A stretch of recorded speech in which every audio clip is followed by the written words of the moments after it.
আসসালামু আলাইকুম সুধী দর্শক মণ্ডলী, আমরা এখন হাজির হয়েছি ময়মনসিংহ মুক্তাগাছা পৌর এলাকার পয়ারকান্দি এলাকাটা নাকি নাম এলাকায়। এবং এই এলাকায় আমরা দেখতে পাচ্ছি যে এখানে দুটো ইম্পর্টেন্ট অফিস রয়েছে, মুক্তাগাছা পৌরভূমি অফিস এবং এখানে উপজেলা খাদ্য গুদাম। এখানে দেখতে পাচ্ছি যে এখানে এবং এখানে একটা অ্যাক্সিডেন্ট হয়েছিল আমি শুনেছি। তো আপনার নাম দিয়ে পরিচয়টা বলেন একটু। আমার নাম হলো রহমান সবিব, আমি এই এলাকার বাসিন্দা।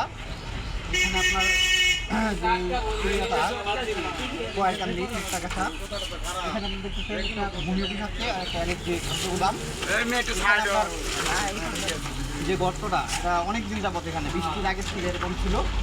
এরপরে আপনার প্রশাসন দেখার পরেও এখানে প্রতিদিন অনেক গাড়ি যাতায়াত করে আর কি। এই খাদ্য গুদামের গাড়ি আপনার বাইরের দুটো, এটা বাইপাস একটা রোড, এই রোডে আপনার অনেক যাত্রী যাতায়াত করে। এখানে এই গর্তের কারণে পানি জমার কারণে বোঝা যায় না যে গর্তটা কোথায়।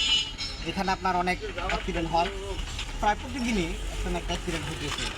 অর্থাৎ এখানে ভাঙা থাকার ফলে রাস্তা পানি জমেছে একটা কথা, এবং এখানে ট্রাকগুলো যায় এটা অ্যাক্সিডেন্টের শিকার হচ্ছে। জি জি জি।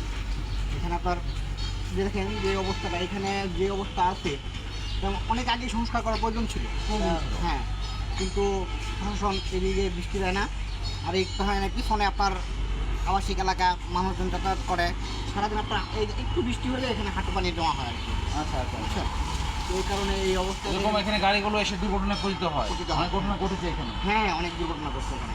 দেখেন আপনি গাড়িগুলো দাঁড়ায় আছে, এই দিক দিয়ে যাবে কোন দিক দিয়ে এটা বুঝতে পারছেন না। আপনার কী অবস্থা এখানে, আর একটু বৃষ্টি হলেই আপনার এখানে হাঁটু পানি হয়ে যাবে।